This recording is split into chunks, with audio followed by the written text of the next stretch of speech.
Good afternoon, everyone. My name is Aldous Kirchunas. I'm the Executive Director of Purdue's EMBA programs, and I'm very happy to be reviewing our programs and joined by our alumni panel today to talk about from engineer to executive, how an executive MBA can help you become a strategic leader and an effective communicator.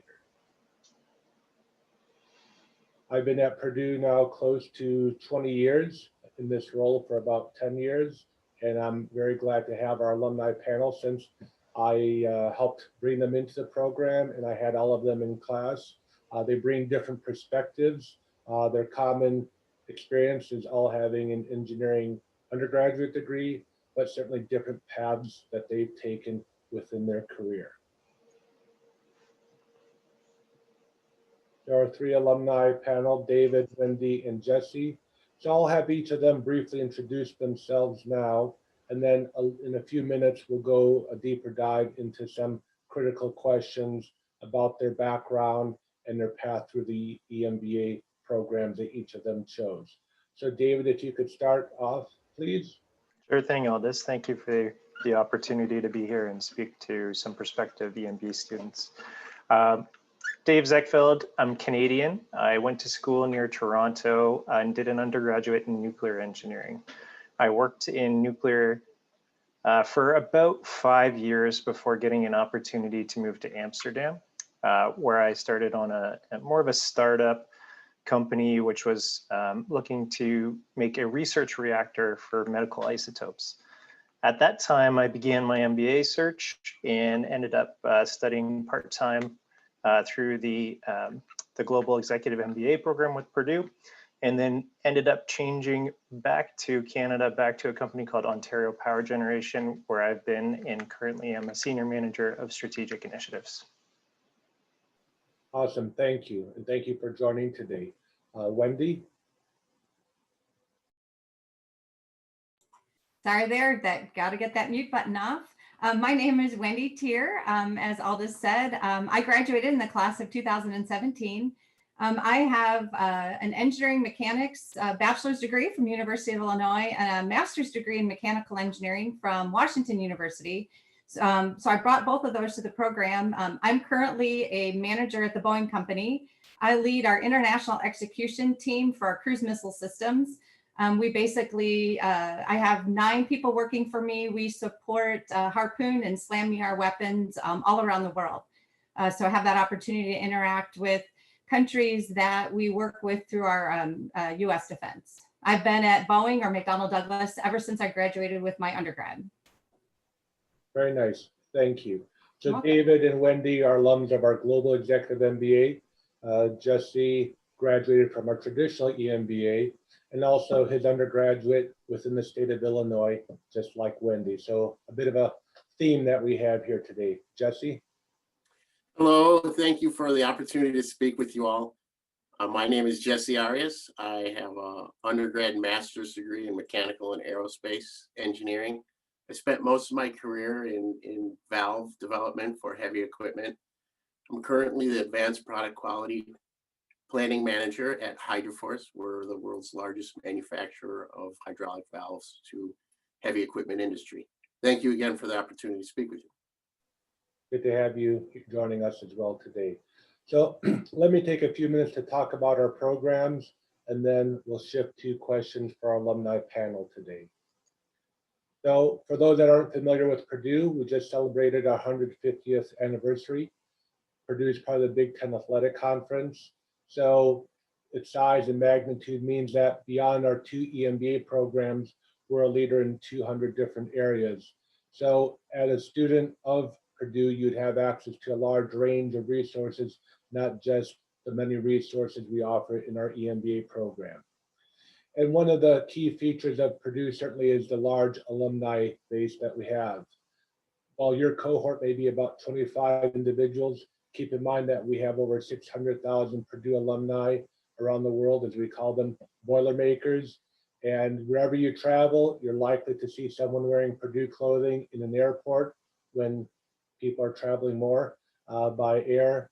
But wherever you go, and they're likely to say boiler up to you. So there's a strong connection that Purdue alumni have. We have about 50,000 from the Cranert School and about 3,000 executive MBA alumni.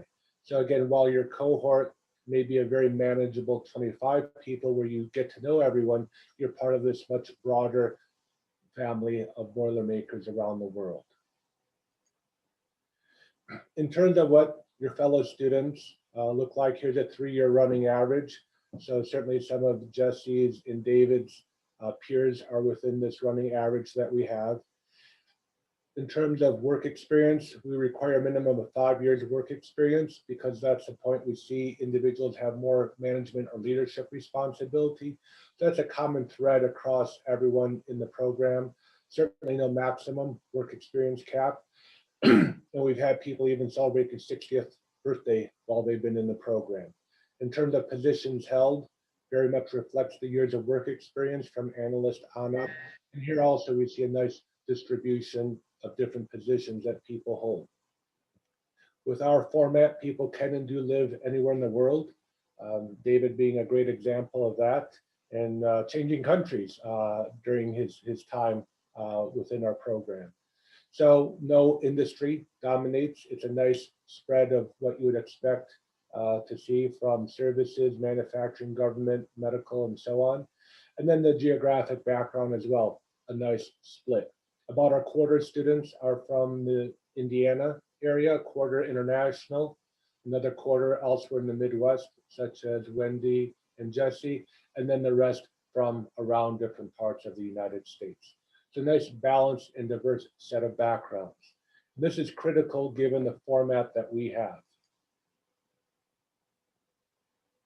Excuse me. Our format is such that people only come to campus about once every 3 months. So in both of our programs, we have a spring start for the global EMBA and fall start for the traditional. We have our launch is now online. And during that time, you get to meet your fellow students, the faculty, staff, take some of the initial core sessions to give you that foundation of understanding. After that, you have your pre-residency, which is online, during which time you're watching videos faculty have prepared, you're doing readings, you'll have individual and team assignments, weekly team meetings. And as I've learned, each cohort has their own WhatsApp group where they're sharing information across everyone as well. So there's a fair amount of interaction happening even when you are off campus. Certainly the on-campus, or what we call residency portion, is where everything really comes together. That's where you're in person, taking your classes, having company visits. Those have been paused for the moment, but we're still having our classes taking place. Guest speakers, certainly more Zoom based at the moment, career management support, social events. So this is set up not just to learn from the faculty, which is important, but also learning from your fellow students. And that's truly the benefit when you're together day after day for a 1 or 2 week period, as opposed to weekend or evening MBA formats where people show up right before class, leave right when class is done, and you don't really form those strong ties, relatively speaking. After the residency, people travel home, catch up on other work, and prepare for exams. Exams are online over a 9-day period, and they're asynchronous, meaning you choose when you take which of your exams.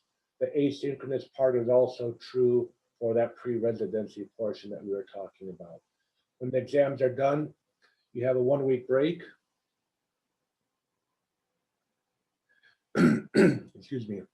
And then you start your next pre-residency with new study teams. It's critical to note that we in the program form the study teams to make them diverse and balanced. And then we change the study teams each module so that you get to work with as many different people as possible within the program. Certainly with the challenges of this past year, online learning has become more popular, but it's not new for our programs. We've been doing the blended learning for almost a decade. So that approach that is new for many, for us is old hat, and it gives the flexibility that our students seek and desire by being in the program, coupled with that on-campus experience where really you have a lot of that learning and those connections are formed across the cohort. As I've mentioned, we have 2 different EMBA programs. Our traditional program has students coming 5 times to West Lafayette. So for Jesse, that meant hopping in his car and driving down I-65, I think it would have been, to West Lafayette and staying here. And what's critical to note is even for those that live near campus, people are not traveling home. It's not a commuter program. They stay on campus because it is those interactions where those ties are formed quite strongly. Its point of bonus, as we like to call it, are the immersion style electives, where students rank order different topics, and based on that interest, they are sub-broken into smaller groups of maybe 8 to 10 and really get to immerse themselves in a topic of interest. What's neat is while we have topics that we've offered in the past, if a cohort comes up with an idea of something we haven't offered before, then we're willing to give it a try. It may have been Jesse's cohort that came up with having mentoring and coaching as a elective. I think you were the first cohort to do that. Brilliant idea, just one that we had never thought of. So it's neat because ours is the only program nationally or even globally where students help to drive the curriculum that we offer. Sounds great, but we also have a great global EMBA program. In that program, we go to 5 residencies, 2 weeks each, to 7 countries in 4 continents around the world. So not only are you getting the great curriculum, but you have that cultural and business immersion, talking to company leaders about their challenges and their business models. And here you earn 2 MBA degrees, one from Purdue and one from our Dutch partner, TIAS. So those are a bit of the differences. In terms of similarities, the courses are quite similar between the two, with a bit more on the elective side for the traditional EMBA and more having courses related to the geographic area in the global EMBA. You have the networking, you have the coaching, capstone projects in both as well. So both have the rigor that you expect Purdue to offer, but there's, call it, almost 2 tracks that you can follow based on your interest and what works best for your own schedule.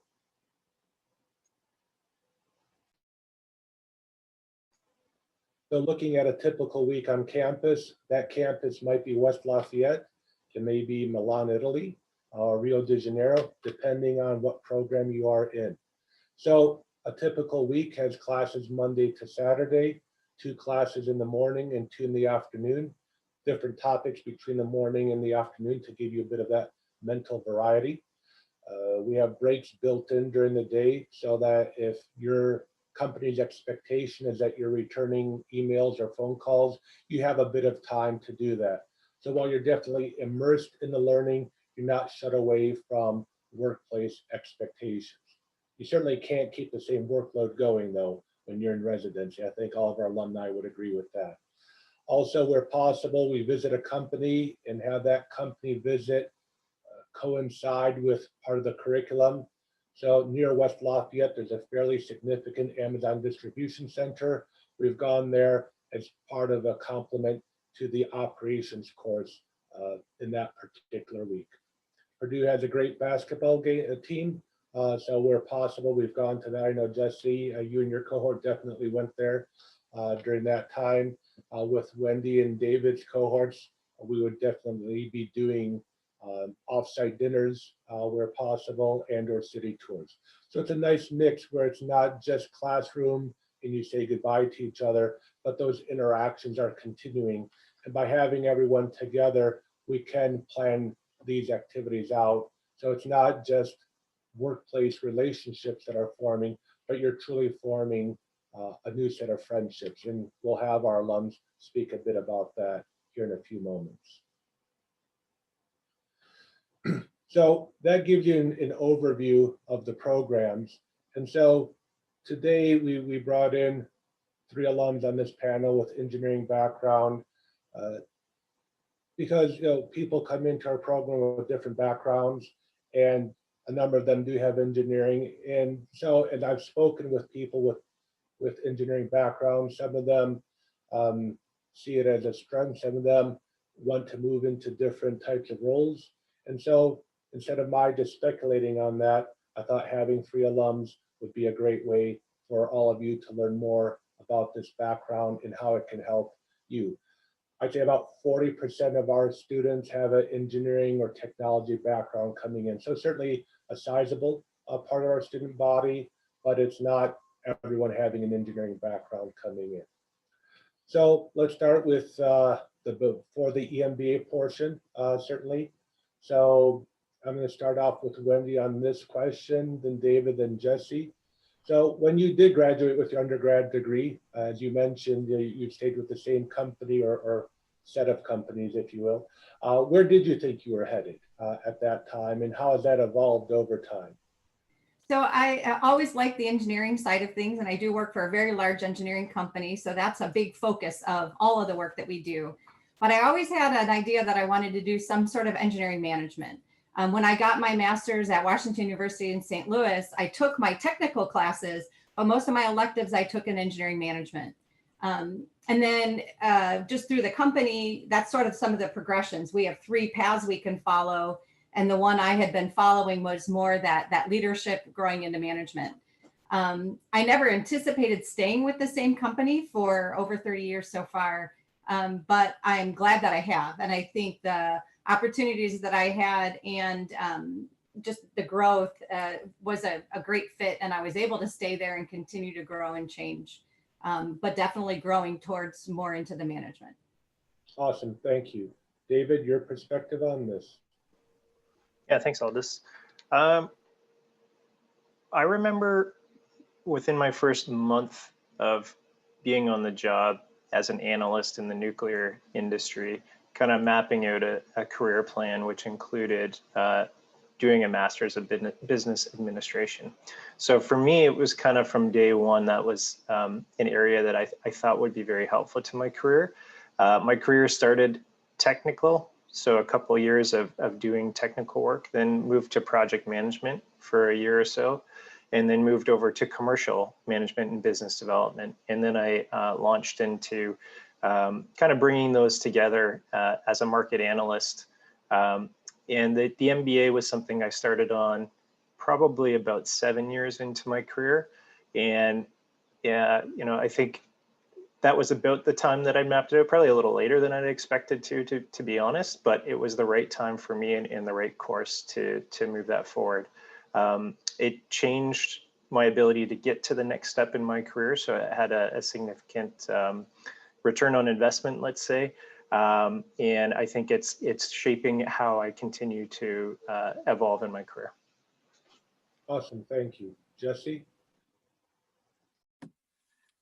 It's very similar, but different to Wendy and David. I would say for me, when I graduated, I still have a passion in my heart for engineering, right? And very comfortable with being an engineer. But what you see and what I'm sure my cohort peers would say is you begin to see a differentiate. That is, you gravitate to more leadership or management style roles in the projects that you take on. And then that transition very naturally occurs to that leadership management and subsequent MBA. Thank you. So we'll stay with you with the second question. Was there a particular moment or time in your career where you thought you definitely need more of that management education for that career progression?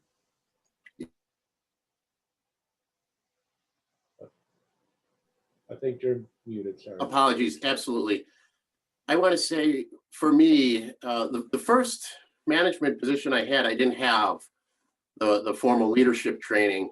And I realized for me to be the best me I could be, for me to really offer my company, my team, my peers the best, it was time for me to enroll into an executive or management program. Awesome. David, how about for you? As you said, it was soon after your undergraduate, but as you move forward, was there a particular event or moment that really said now is the time? I think what I didn't write down in my first month as an analyst was that I wanted to work in business. And so as my career has progressed over to business and having technical competency and understanding, but, primarily writing business cases and working with financial modelers to come up with new business opportunities for our company, it's been imperative to move into this role. If I had stayed in more of a technical project management stream, I think the benefits would be different, but for where I'm at now, really essential to kind of make that move. Awesome. Thank you. And Wendy? So as I grew through the different positions, had more profit and loss type of responsibility, more needing to understand the business cases of financial impact. So while it wasn't necessary for me to get an external MBA or management education in order to move up, I felt like it was a benefit for me to have that better understanding. Certainly, Boeing will do a lot of their own education, but it doesn't cover everything. It doesn't give you that broad base. And I felt that an MBA would give me that broader perspective and give me a much bigger worldview, especially since I'd only worked in a single company, give me a broader perspective. Awesome. Thank you. So let's now move all of us a little bit closer to when you now then took those steps to look at EMBA programs. So we'll start with you, David, then Jesse, then Wendy. We'll combine these first two questions together because I think that they do tie nicely. So how did you think your engineering degree would impact your ability to enroll in an executive MBA program? And if you could share your experience as you began to look at your options. Certainly, yeah. So I think that having an engineering degree is an asset in applying to a business school and being successful in it.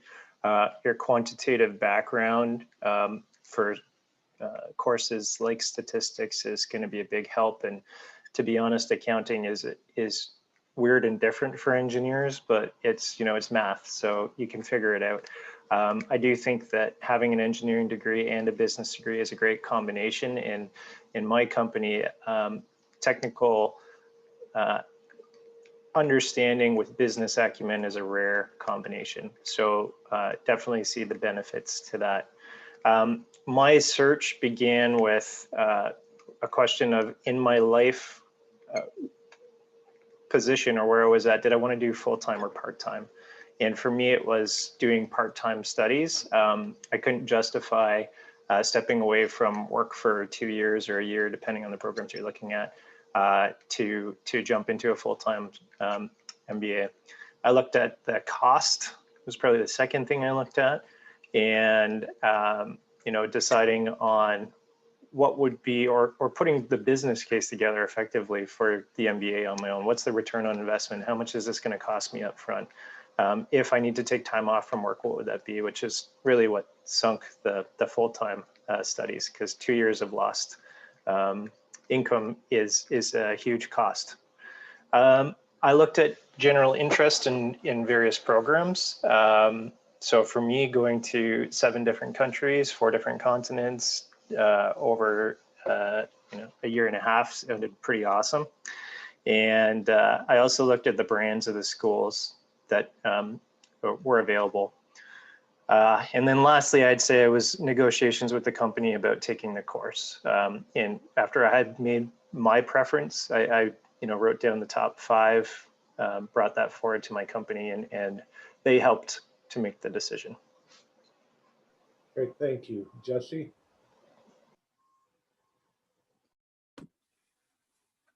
I wasn't sure how the engineering degree would impact my ability to enroll in an executive MBA program. Frankly, I was a little intimidated, thinking I needed more business education before I jumped into it, especially when the universities I was looking at were top tier. It can be intimidating thinking, well, your classmates might have a edge on you.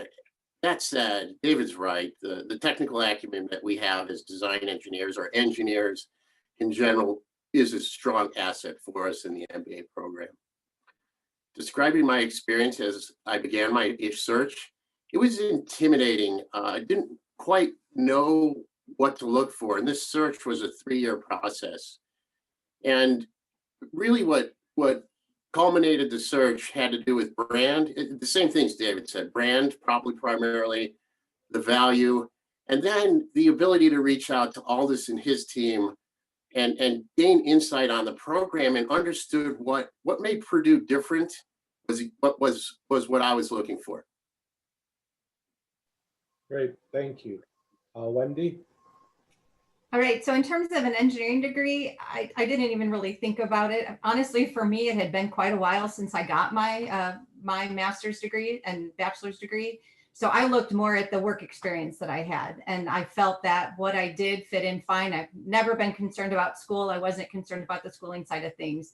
So that really wasn't a factor for me, other than I knew I could do it. My experience as I began my search, I was in a program that mandated that I maintain a full-time work schedule while doing my MBA. And so that was part of the challenge, is showing that I could balance all of that.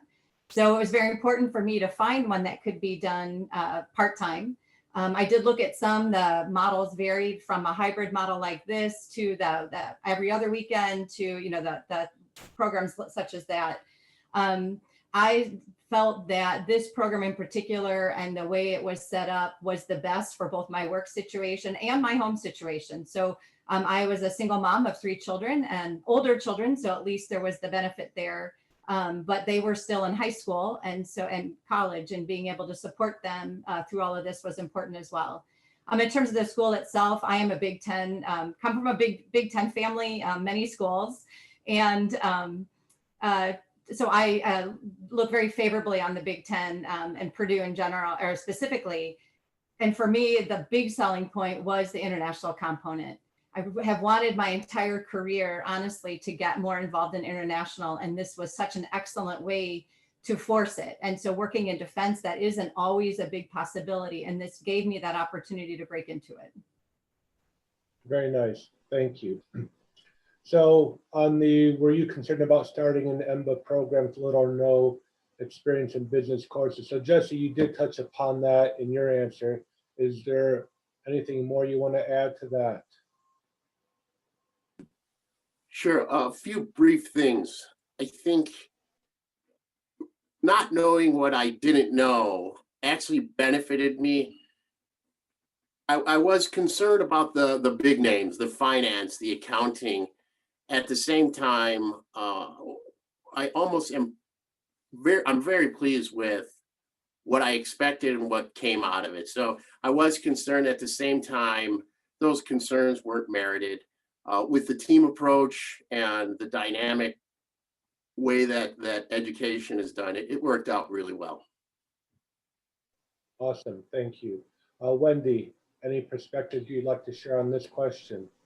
No, just more that so much of it pulls on your work experience as well. It wasn't as much focused on whether I'd had official training in it or not, but even just having the exposure to it within Boeing put me on a very good foot in terms of either understanding about the concept or understanding why the concept even mattered. And a lot of time that motivation is a big difference. As long as you know you're going to use something, I'm not so worried about it. So really no concerns there. Okay, thank you. And David, anything on that question?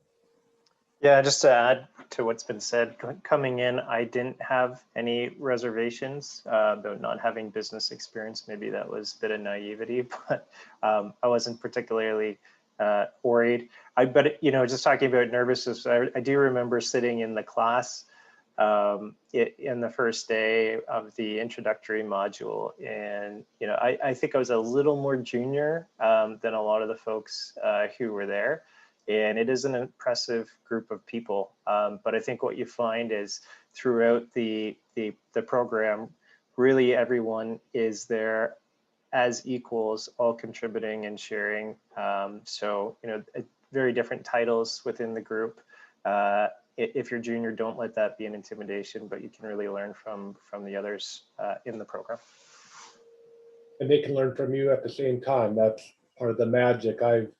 I've learned that, part of our admissions process is it's not just, are you going to gain, but can people gain from you? And that, I think, helps form that strength and richness. So the last 2 questions, really, one on your undergraduate education, did it increase or hinder your ability to learn the material? It sounds like for all 3 of you, really, it's been the work experience since your undergraduate degree that's critical. So I think we've covered that. Let's do a deeper dive on this last one. And I'm going to start with Wendy because you kind of already approached this question in your previous answer of how did your work experience impact your ability to benefit from the program? Well, so much of the course is based on what you've done in the past, or how can you apply what you're learning? How does it make sense? And so when somebody's talking about a concept, say in some of the marketing, you know, how do we do marketing? And I can kind of use what we're learning and immediately tie it back to what I am doing or what I've done. I do think having some understanding of the bigger business side of things, getting out of that engineering novel and starting to look at the bigger, broader perspective within your company helps you get understand that perspective. I think having a little bit of that ahead of time, which is, you know, that 5 years within that, you're usually starting to get that. I do think that significantly helped me within the program. It again gave me that base, gave me something to tie it back to, and gave me that foundation to move forward on. Awesome, thank you. Jesse, can you share your perspectives on this question? Sure. I think similar to what Wendy, it sounded like Wendy had even more insight than I might have had going into the program. For me, it was that head start. When you start to get exposed to the balance sheets, to the financial statements of the companies you work for, and you start becoming curious and understanding things at a deeper level, these business cases, these business decisions, how your organization is set up globally, locally, they start to realize themselves. And while I didn't realize I was learning before I was in the program. So I think that's what I have to add there. So it definitely helped. Great, thank you. And David? Yeah, and say it helps with why the different areas of the program are important. So if you come in as an engineer / person with a bit of commercial experience, and part of my role was business case development, and part of that was financial modeling. So being able to bring that, you know, I need to sell or build a nuclear reactor for medical isotopes, and now I understand the tools that'll help us get there vis-a-vis financial modeling, and you know how tax and depreciation works in that model was really helpful. You have the why, and then you learn how through the program. Awesome, thank you. I'll mention to the panel, they may know, my own undergraduate degree was also engineering, and I also did an MBA later on. And I remember years ago that it seemed a very natural combination of education backgrounds.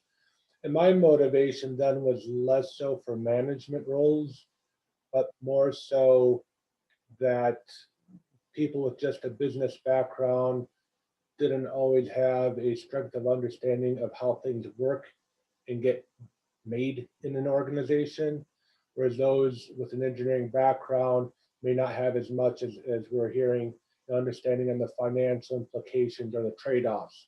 And so to me, being able to speak to both sides of the organization was definitely my motivation. Certainly, I remember the finance class being just so easy, relatively speaking, just because it's all numbers, and you know that's, if you will, the engineering training.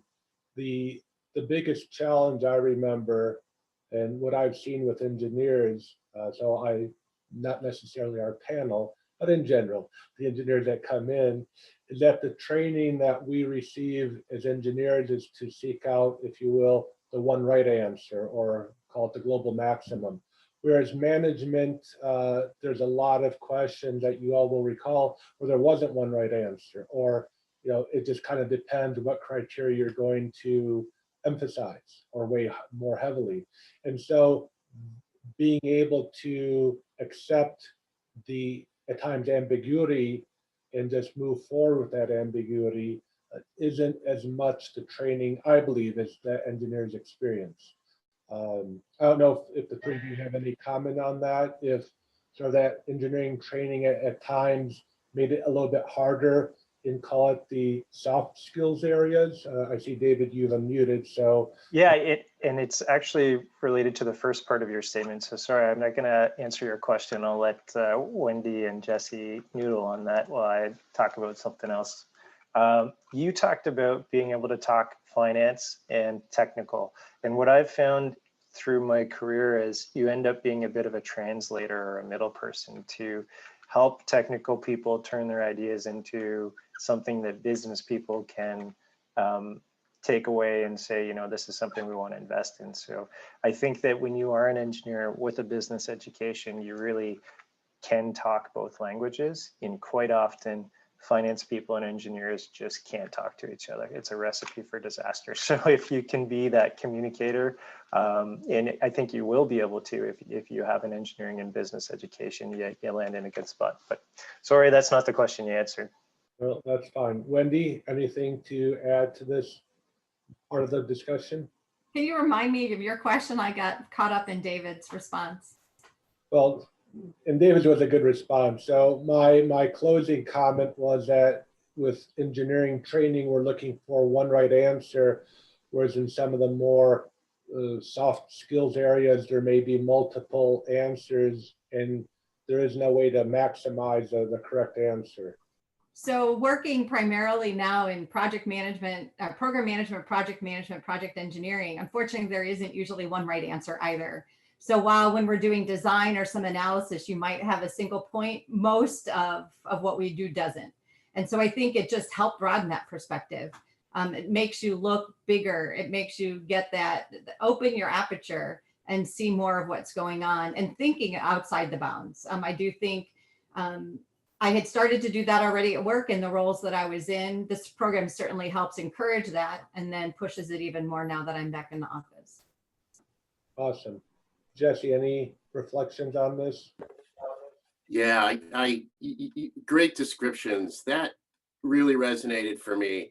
And I don't know that I had the insight Wendy and David did. And that was a big benefit. And when I look at the role I'm in now, that is really what I do as a job, is getting that communication of the business decision and turning that into a tangible requirement for our development team over and over and over, and a key part of company success. So great points. Thank you. Let's now look at your lives since graduation. So we're going to start, we'll go back to Wendy if that's fine. So how has your career been impacted since earning your 2 MBA degrees actually? So initially, it just gave me additional information to support the job I was in. So I was working in a job where I was trying to win contracted research and development. And so being able to look at the strategies, being able to pull together the estimates, understanding that business case was a big portion. But over the past several years, I have rolled that into now I am leading an international team. Using that international experience. And I will say that while it wasn't the defining reason for why I got the position, the manager who hired me did say that that was just something that really differentiated me. Not only did I, have the background that they wanted within the company, but the fact that I had not only a US MBA, but also an international MBA and had spent 2 years really trying to learn more about the culture and how to interact with others and really the differences across the world. That made a difference when they interviewed me. And like I said, there was more to it than that, but it certainly helped me gain this position that I'm in now. And I will say that in the position, I really appreciate all the experiences that I had, the interactions both with faculty, with other students, and then with all the people that we had and all of the residences that we had was just incredible. And I'm able to leverage that in all of my interactions with our international customers. Very nice, very nice. David, how about for you? Yeah, so about midway through the MBA program, I applied and was successful in getting a job that brought me back from Amsterdam to Toronto. And one of the check boxes on the application is MBA. So I would say that my career has been very much directly impacted by having the MBA, as it gave me the opportunity to get that next job. What's interesting, and it happened to many of my colleagues as well, is you don't have to wait till the end of the MBA to make career advancements and or change jobs. It does happen during, and you can implement that knowledge immediately kind of as you go. For me, it was quite a big change during the program to change countries, jobs, and job function. I was kindly allowed to defer my my studies by a year and then join the next cohort, which was great flexibility and allowed me to focus on getting into the new job, getting established, and then talking to the new employer about the benefits of finishing the MBA. So my career has been directly impacted as a result of the MBA. Very nice. And Jesse, if you want to combine the first and third about have you experienced a career shift, since Wendy and David talked about that already, if you want to talk about that as well, that'd be great. Sure. I would say one of the things I want to step back. How has your career been impacted since earning your MBA? They both touched on it. One of the things Purdue offers is that cohort experience. And I really enjoyed the opportunity to see my cohort's career change trajectory. So in short, for me, it's been a higher level of opportunity, higher level of responsibility, and that comes with the other benefits as well, the value and the career benefits. And then, have you experienced a career shift? Coupled with that is definitely the amount of responsibility that I carry today compared to what I had prior to the MBA is almost night and day. And I continue, just like Wendy and David said, still look forward to the next challenges and opportunities in my career. Does that answer the questions, Aldous? Yes, it does. A+ for you, Jesse. On my first. I don't know about that. I'm not allowed to share grades though. So let's move to the second question. We'll start with David on this one. So for some people, their time in the program is what I call a journey where there's a gradual transformation. For others, there's particular courses where they got particular ideas and were able to apply them. Both are valuable ways to gain from the program, just different ways, if you will. How has it been for you on elements of the program that have been applied in what you do? Yeah, I think the main areas are business case development, financial modeling, and being able to bring those new opportunities to reality. And the education that you get in accounting and in finance for me was very influential in being able to work in those areas. So I would say that those are probably some of the key elements. And then kind of as a whole, and to build on the first question, I'm now outside of nuclear doing electrification, an area that I don't have an undergraduate degree in, but because of kind of the strategic and business thinking, I've been able to move into, and that's attributable to what I've learned in the MBA. Awesome, thank you. Wendy, how about for you? So the very first thing that I noticed was just after taking accounting, really having that being ability to sit on our earnings calls and truly understand everything that they're talking about. So it made a big impact on my understanding of not only my company and how we are operating goods and bads, and same as with other companies that I might be interested in. That really was kind of an eye opener. It's like, wow, this all makes sense.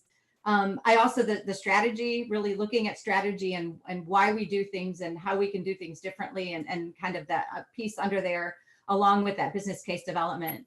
And even more recently, I will say, I have been telecommuting now since March. And really my only experience at all with really working with a virtual team comes from the work that I did on the IMM and working with people all over the world. So that has really, I think, put me in a much better position of working with my team, who was also all new to telework. And we have had a very successful year. In fact, the company has. It's just really floored the leadership how well we've been able to work from home. And I know that was directly impacted because of this program. Very nice. You mentioned about being on those earning calls. One element that I think everyone shares with me is that their career isn't impacted immediately. I mean, it's not like within 2 months or anything like that. But what does change is that those same meetings that they've been in for maybe years, where they kind of understood what was happening, suddenly it's like a whole new language that they can understand, and all the pieces start to fit together. So that's often where I see those initial impact, is just the level of understanding goes up. And when that happens, then other things start to fall into place. How about for you, Jesse? I was going through the many classes. It's so hard to pick specific things, right? It's such a great experience. I want to say, if I look at it, some of the things I enjoyed the most were going to be the leadership classes, where my takeaway was to develop a personal mission and vision, and couple that with the ability, change management, and taking on seemingly extremely challenging projects or opportunities, and how to take that on and successfully implement those personally and professionally within an organization. And then I want to say the end of that, I don't want to sound cliche or corny, but I'm definitely a better person as a result of the EMBA program as well. Thank you for sharing that. One thing I'll reflect from my side. So also as an instructor in the program, one element that our instructors very much enjoy is the fact that they do have a group of accomplished managers. When I'm teaching 20 people from 25 different industries, I'm learning so much from the things that they're doing. They challenge the faculty, which is good, because that's where the learning happens. In David's case, because as he mentioned, he took a pause and restarted, there was a slight shift in curriculum, so he was down a credit and needed a independent study.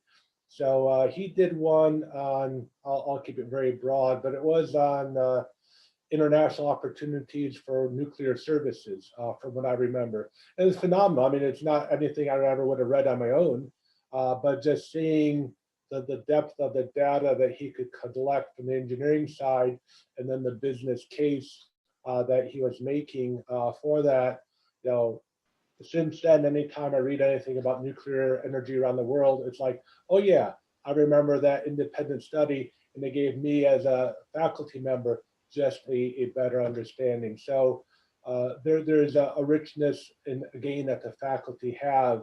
So it's not all just Harvard cases, but we do bring in a lot of what students are doing. Great memory, Aldous. I had forgotten about that independent study extra credit that I got to do with you. And this is why professors of MBA schools make such good consultants, because they get to read all the bright ideas from their students and bring them together. So yeah, I could see what you're saying, having that benefit from all the students. So let's move to the last question here. It's sort of a broad one. You've all been through the program. You're a few years out. There's others looking at what to do next in their own careers. This year has certainly been challenging. As I've talked to potential applicants, some because of the uncertainty really didn't want to start this year, but others fell in the other category. Because of the uncertainty, never was there a greater need to have an EMBA program, and they did not want to keep putting it off any longer. Now was the time to do that. So I'll start with Jesse on this question, then Wendy, and then David, if you can share your perspectives on what advice you'd give. You nailed it on the head with the summary of all this. For me, it took me probably longer than I needed to. I guess I'm going to default, since we're engineers. I turned it into an engineering project to decide, and it was a 3 to 5 year journey for me. I probably might regret that I didn't move quicker or sooner, but at the same time, I think that's my advice. it's a great thing to look into. And like I said, I think I made it a little longer or more difficult than I needed to. Thank you. Wendy? So I am an engineer, so I went through and looked at all the schools that I was interested in, did comparisons, and I was fortunate in that I had a relatively short timeline that I was being asked to select a program in, so that helped encourage me. But in terms of doing it, I would say just do it. You're going to get much more out of it than you even would ever imagine, and you get so much just from the people that you interact with, the courses that you're in, everything that you're doing, and it is manageable. It seems sometimes like it's not. There's a day or two you might be pulling your hair out, but overall, it's an experience that you will not regret doing, no matter when you do it. But I would say just jump in and do it. Now is a good time with the uncertainty in the world. But even when we're settled back in, it won't be a bad time. Awesome, thank you. And David? Yeah, I think like Jesse and Wendy, I'd say you can analyze the different options. And there probably isn't a wrong answer when it comes to business school in terms of which one you end up pursuing. A lot of benefits to Purdue, but don't get paralyzed by the decision. I would say the important thing is to make sure you're doing it for the right reasons for you, and doing the math on potential return on investment, and challenging your reasons, I think, is good too, just to make sure it's aligned with the right life stage that you're at. And for me, there was no regret, but I did pause halfway through because life was busy for that transatlantic move and starting a new job. So it's all about your personal situation and making sure that you're doing it for the right reasons. So I would take the time to challenge yourself on that, maybe even have others challenge you and say, okay, is the rationale really there? And is this the right fit? Awesome, thank you. Very, very good insights from all of you. Let me say a few more things about the program and next steps, very much tying in with what our alumni panel just advised. So certainly people are looking for career impact as they join the program. We find that almost 80% of our students are promoted within 2 years of graduation. That does not capture the number that are promoted during their time in the program. And then, as David mentioned, don't wait till you're done to start looking for opportunities. They may happen certainly while you're going through the program. A definite salary impact that people also experience during their time in the program. And then it's not just the money side, but it's also the friendships, as all of you have mentioned, that have formed. So I really love this quote. I got this photo from one of our alums who said, "I remember someone telling us about lifelong friendships during launch week. I kind of thought it wasn't true. I was wrong. Thought you might enjoy seeing our photo." So all the MBA programs will talk about networking, but I do believe sincerely that when you are day after day together with people, either here in West Lafayette or in the Netherlands or in Santiago, Chile, it's a different type of shared experience. So that's why these three alums that live nowhere near each other got together to do this mountain climbing in the northwest part of the United States. And they've continued that as a tradition, is my understanding. Financing is certainly a challenge for the program, and I think David very much emphasized the ROI aspect, and not a surprise that all engineers create spreadsheets to figure out the pros and cons on that. What we're finding is most of our students do receive some tuition assistance from their company. So find out what that is. We have a toolkit that we can share with you that you can use to have those discussions. Now is the time that people are planning their career expectations and work expectations for 2021, 2022. So if the EMBA is something that you're considering, now is a great time to incorporate that into your discussions. Personal support. So many of our students do take some loans out. They have savings. We also do provide some scholarship support as well. So between the personal and the company support, we do find that students are able to put together that financial package to cover the cost of the program. For information on loans, Purdue's Kirsten Reynolds at the financial aid office. She's the one most familiar with our programs, and so her email there is provided a great way to learn more and move forward in that process. Then ending up, I call it navigating the path, and really building from the answers that our panel gave to that last question. What advice would you give? So really, I think a lot of it is do your homework, if you will. So if you've not shared your resume with us, we invite you to do that. We do a review about for fit and also make a GMAT waiver determination. The other aspect is we can help you in that research process. We think everyone should look at other programs. I think David pointed that out because fit is critical. Do we think we have a great program at Purdue? Sure we do, but it has to be a great program for you at the same time. So we're able to compare our 2 EMBA options with up to 3 others. We do put it into an Excel spreadsheet because we are engineers here as well, but it's a great way that you can then add to that and help you both in your own research, but a number of our applicants use it for discussions within their company as well. I have to believe that for Wendy or Jesse or David, we did a program comparison. I'd like to think for you as well. And I have to think you added to it because Excel is good for that. We invite you to have those internal discussions in your company. All of you definitely did that. And we can connect you with alums, either with our panelists or with alums of different backgrounds that resonate with your background as well, to give you that opportunity to chat with them and learn more about their process of joining and impact from being in the program. We continue doing our webinars. In January, it'll be our EMBA 101 to give you a broader perspective on the 2 EMBA programs. We invite you to visit us on campus. I'm thinking, Wendy, you did come to visit us. Am I remembering that correctly? I did, and I came on a day of a snowstorm, drove across Illinois to get there. Maybe you had a snowmobile. But it was a great experience. I'm glad I came. I enjoyed sitting in a class and talking to you all and learning a lot more about the program. We had a Boeing person on site, I think, when you visited, if I'm remembering. Jesse, were you able to make a trip down as well? I did not. I had one of your team members came and we spoke of the program when she was local. Okay, awesome. So again, different ways to learn. But coming up the next 2 weeks, starting Saturday, our global EMBA cohort will be here on campus. So you have the opportunity to join for a virtual or on campus, sit in on the class, meet current students, and hear from them directly. So you can register for that or just email myself or Brian Grimes for that information.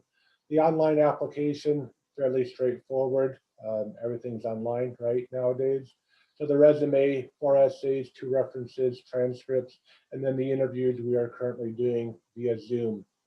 So if you move ahead and you're admitted, get ready to be challenged. One word that neither Wendy nor Jesse nor David used today was the word easy. And it's not easy. You will be challenged, but it is definitely a rewarding experience, and therefore the benefits come from that. In terms of deadlines, so if you apply by this Friday, there's an application fee waiver that is relevant. Also, if you do a virtual or campus visit here in the next 2 weeks, you also have the application fee waived. Priority scholarship here in early January, and then class general application early February or until the class is filled, with our program launch in the second half of March. As I mentioned earlier, launch is online with the first on-campus experience in June of next year. All indications indicate that travel should be relatively straightforward by then. And one change is that we'll actually be coming to Purdue for the very first residency in June of next year. For our traditional objective MBA program that Jesse is an alum of, June, July, and August are also those respective deadlines with our program launch. Tuesday after Labor Day is when we'll be starting in September of next year. I thank our panelists for joining today. Great discussion, great insights. I know it's a busy time right now as we wrap up the year.